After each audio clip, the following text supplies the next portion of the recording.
Hello student, आपका हमारे YouTube channel पे स्वागत है। आज के इस वीडियो में हम क्लास 10th का जो 8 चैप्टर है ट्रिग्नोमेट्री उसको स्टार्ट करने जा रहे हैं। तो आइए स्टार्ट करते हैं अपने इस वीडियो को। तो सबसे पहले हम देखते हैं कि किस ट्राइंगल के हम ट्रिग्नोमेट्रिक रेशो फाइंड करते हैं। तो हमारे पास यहाँ पर एक राइट एंगल ट्राइंगल दिया हुआ है जिसको हिंदी में बोलते हैं समकोण त्रिभुज। अब इसका एक एंगल क्या होता है, 90 डिग्री का होता है, ये आपको पता है। ठीक है, तो यहाँ पर हमारे पास एक समकोण त्रिभुज दिया हुआ है जिसका आधार भी दिया हुआ है, लंब भी और कर्ण भी। इंग्लिश में इसे बेस बोलते हैं। बीसी को हमने बी से रिप्रेजेंट करा है, परपेंडिकुलर को पी से और हाइपोटेन्यूज को एच से। ठीक है, तो अब हमारे पास जो ट्रिग्नोमेट्रिक रेशो है वो कौन कौन से होते हैं। तो सबसे पहला हमारे पास साइन है जो हमारा होता है लंब बटे में कर्ण।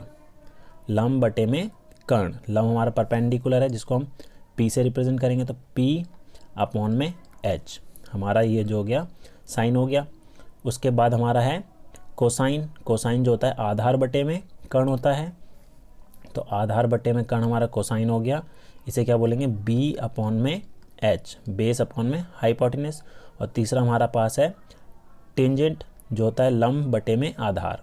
लंब हमारा यहाँ पर पी हो गया है और आधार हमारा बी हो गया है, तो पी बटे में बी हमारा टेंजेंट होता है। अब साइन का जो है रेसिप्रोकल हमारा क्या होता है, कोसेकेंट, जो हमारा क्या होता है कर्ण बटे में लंब। अब साइन हमारा लंब बटे में कर्ण था, पी बटे में एच था, तो ये क्या हो जाएगा एच बटे में पी हो जाएगा। ठीक है, इसी तरीके से कोसाइन का जो होता है वो क्या होता है, कोसाइन का सीकेंट होता है। ठीक है, तो ये हमारे पास था बी बटे में एच था। ठीक है, तो इसका क्या हो जाएगा एच बटे में बी हो जाएगा, मतलब कर्ण बटे में आधार, तो ये हो जाएगा हमारा एच बटे में बी हो गया है। और यहाँ पर है कोटेंजेंट, तो टेंजेंट हमारा पी बटे में बी था, तो ये हो जाएगा बी बटे में पी हो जाएगा, मतलब आधार बटे में लंब। तो हमारे पास ये जो है 6 ट्रिग्नोमेट्रिक रेशो दिए हुए हैं। तो इस चैप्टर में हम इन्हीं टॉपिक के बारे में, इन्हीं रेशोज़ के बारे में पढ़ेंगे। ठीक है, तो अब आगे देखते हैं। तो इन रेशोज़ को अच्छी तरीके से समझते हैं। अब जैसे कि हमें यहाँ पर एक राइट एंगल ट्राइंगल दे रखा है। ठीक है, अगर हमारा जो एंगल है, ये एंगल सी दे रखा है, ये थीटा है। ठीक है, तो अगर हम इस एंगल से हम ट्रिग्नोमेट्रिक रेशो फाइंड करें, ठीक है, मतलब कि अगर हमें निकालना है साइन थीटा, ठीक है, साइन थीटा निकालना है, तो साइन होता है हमारा क्या होता है लंब बटे में कर्ण होता है। ठीक है, मतलब कि पी बटे में एच, तो इसको अगर मैं लिखना चाहूँ तो पी बटे में एच भी लिख सकता हूँ शॉर्ट में। ठीक है, इसी तरीके से अगर मैं कॉस थीटा निकालना हो मुझे, ठीक है, थीटा क्या है हमारा, ये जो एंगल है सी, ये हमारा थीटा हो गया। ठीक है, तो हमारे पास जो है कॉस थीटा जो होता है वो होता है आधार बटे में कर्ण, तो इसको लिख देंगे बी बेस बटे में हाइपोटेन्यूज एच। ठीक है, इसी तरीके से टेन थीटा निकालना हो तो टेन थीटा क्या होता है, वो होता है लंब बटे में आधार पी बटे में बी, तो ये होता है हमारा पी बटे में बी होता है। ठीक है, इसी तरीके से साइन थीटा है, अगर मैं निकालूं कोसेक थीटा, कोसेक थीटा इसका रेसिप्रोकल होता है, तो अगर साइन हमारा पी बटे में एच था तो ये हमारा एच बटे में पी हो जाएगा। कॉस का रेसिप्रोकल होता है सेक थीटा। ठीक है, सेक थीटा हमारा हो जाएगा एच बटे में बी, और टेन का होता है कॉट थीटा, तो ये हो जाएगा हमारा बी बटे में पी। ठीक है, तो ये आपको याद रखना है, ये रेशो है। अब हमें एक चीज़ और याद रखनी है। अब जैसे यहाँ पर एंगल जो था हमारा सी पे था, ठीक है, जहाँ पर हमारा थीटा होगा उसके सामने वाला हमेशा आपको परपेंडिकुलर लेना है। ठीक है, अगर हमारा एंगल चेंज होके यहाँ पर ए पे हो जाता, ठीक है, अगर ये थीटा हमारा यहाँ होता सी पे ना होता, तो इस केस में हमारा क्या है थीटा के सामने वाला जो लाइन है, ठीक है, थीटा के सामने वाली लाइन क्या होगी परपेंडिकुलर, तो यहाँ पर ये जो बेस है ये हमारा लंब हो जाता और ये हमारा आधार रहता। ठीक है, तो ये चीज़ आपको देखनी है। इसके बेस पर एक क्वेश्चन हम आगे करेंगे। तो अब देखते हैं कुछ एग्जांपल। अब जैसे हमें यहाँ पे बोला गया है कि साइन थीटा जो है 4/5 है, तो हमें कॉस थीटा का वैल्यू निकालनी है। ठीक है, तो इसको सबसे पहले अगर मैं एक राइट एंगल ट्राइंगल ड्रॉ कर दूँ यहाँ पर, ठीक है, ये राइट एंगल ट्राइंगल हमने ड्रॉ कर दिया।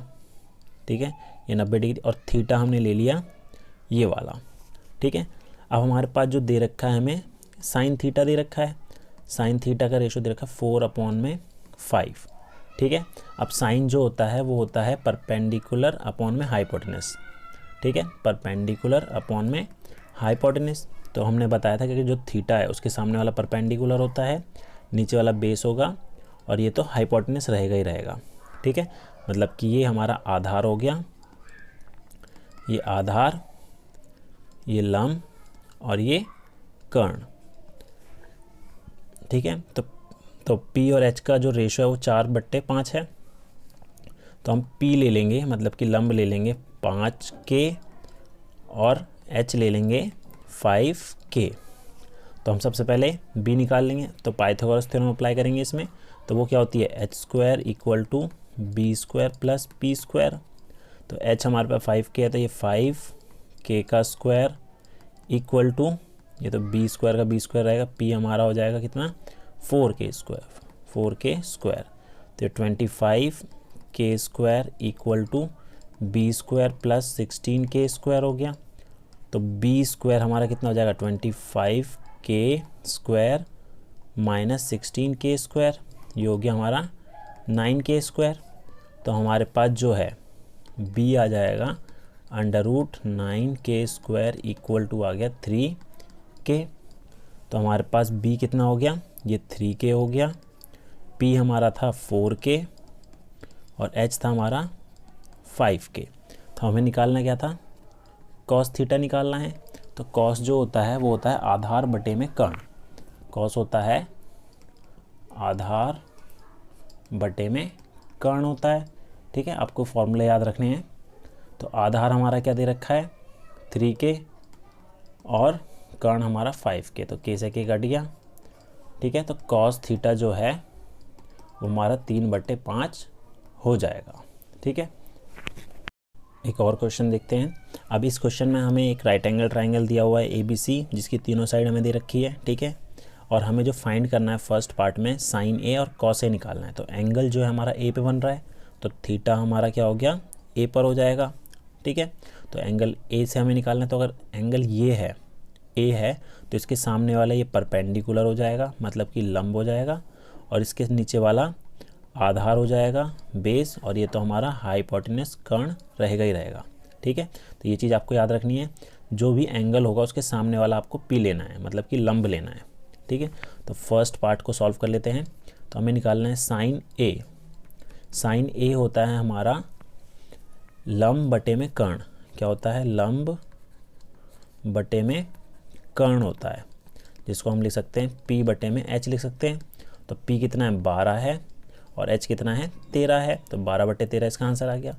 इसी तरीके से अगर मैं cos A निकालूं, तो वो होता है हमारा आधार बटे में कर्ण होता है। तो आधार हमारा कितना है, आधार को हम B लेते हैं और कर्ण हमारा H, तो ये हो जाएगा 5/13, ठीक है। ये तो साइन A और cos A आ गया। अब हमें निकालना है B पार्ट में साइन C और cos C। अब इसमें आपको याद रखना है, देखो यहाँ पर हमारा एंगल चेंज हो गया है।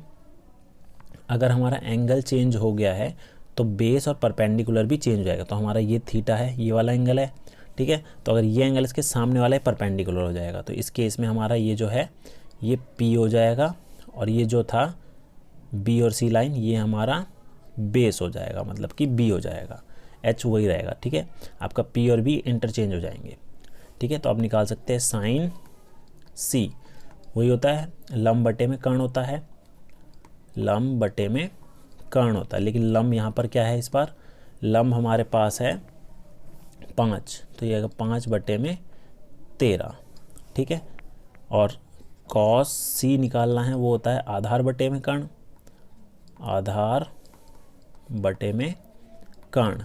तो आधार यहाँ पर क्या है, 12 है, और ये आएगा 12/13, ठीक है। तो ये हम इस तरीके से ट्रिग्नोमेट्रिक रेशो निकाल सकते हैं। उम्मीद है आपको हमारे वीडियो पसंद आया होगा। Thank you.